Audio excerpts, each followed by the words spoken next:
Alyson Richman. The last time I came to speak to you about my novel Un giorno solo, tutta la vita. But today I'm here to give you a little bit of background about my new novel, La musica segreta dei ricordi. And I'm so happy to be in beautiful Mantua to talk to you and give you some interesting background about my new book.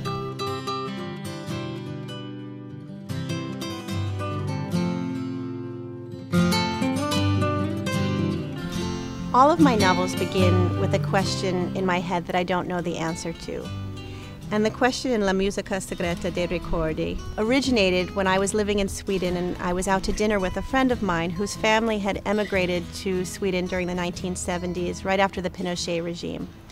And my friend told me that one of his earliest memories of arriving in Sweden was of his mother being unable to listen to classical music.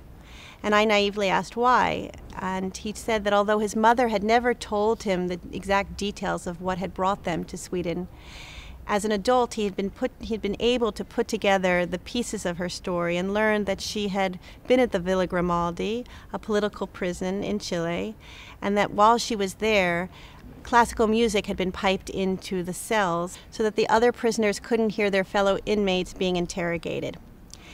And I remember hearing that story and thinking how terrible it must have been for this woman to associate something so painful and horrific with something that we all consider so beautiful.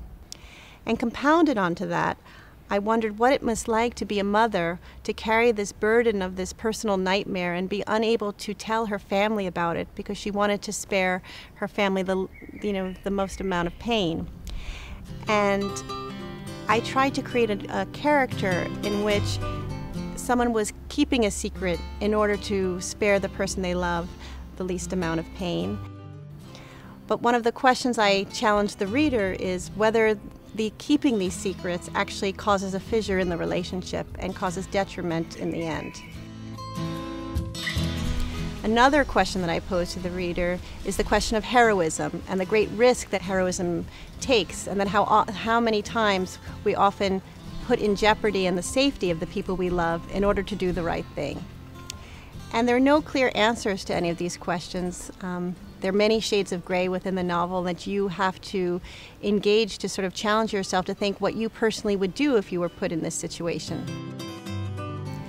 So I really hope when you read La musica segreta dei ricordi that you will also look from the different perspectives of every character and to look within the different facets of yourself so that you personally challenge yourself while you're reading the novel.